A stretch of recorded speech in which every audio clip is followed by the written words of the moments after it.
A Triumph of Surgery, written by James Herriot. Let's see what happens in the story A Triumph of Surgery. James Herriot, a veterinarian doctor, narrates the story of Tricky the dog and how he gets better. He saw Tricky one day with his owner, Mrs. Pumphrey. James was shocked to see Tricky's appearance.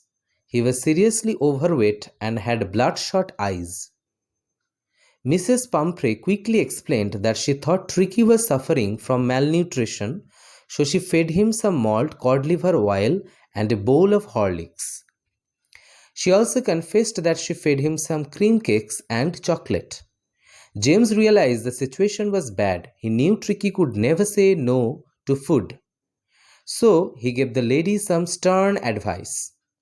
However, as he watched Mrs. Pumphrey walk away with Tricky, he thought it wouldn't be long before he heard from her. Sure enough, Mrs. Pumphrey called a few days later. It seemed Tricky was refusing food and was suffering from bouts of vomiting. James had already made a plan by then. He knew that the only way to cure Tricky was to get him away from the house and into his clinic. So he came to Mrs. Pumphrey's house and suggested Tricky be removed to his clinic for 2 weeks. Mrs. Pumphrey almost fainted at the suggestion. But the narrator was firm. Grabbing hold of Tricky, James carried him down to his car. The whole household was in an uproar. The staff rushed about getting blankets, bowls, clothes, and toys for Tricky. The narrator, realizing the items would not fit in his car, quickly drove away. From his rear-view mirror, he saw the entire household standing on the road in tears. At his clinic, his dogs came rushing to him. Tricky, in contrast, just stared at them with dull eyes. For the next 2 days, Tricky was given only water and no food. At the end of the second day, Tricky started showing some interest in his surroundings.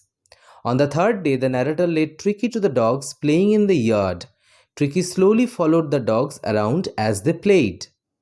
Later, after the dogs were fed, Tricky sniffed their bowls, licking them casually. The next day, when a bowl was set from him, Tricky joined the other dogs for his meal. That was the turning point for Tricky. From then, he made rapid progress. He ran around with dogs, fighting them for food and hunting rats at night. On hearing that, Mrs. Pumphrey started bringing around baskets of eggs.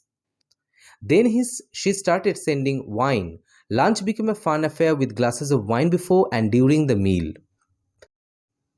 Finally, she sent a bottle of brandy. James and his partner reverently enjoyed this drink at dinner. James was tempted to keep Tricky permanently, if only for the fine spirits and the eggs, but he knew that Mrs. Pumphrey was suffering. So he called her and gave her the good news. Within minutes, Mrs. Pumphrey arrived at the clinic. There was a marked change in Tricky now. No longer was he a fat, bloated animal. Now he was agile and well-muscled and kept up well with James' dogs. James carried Tricky back to the Mrs. Pumphrey's car. The minute Tricky saw his owner, he jumped out James's arms and rushed at Mrs. Pumphrey.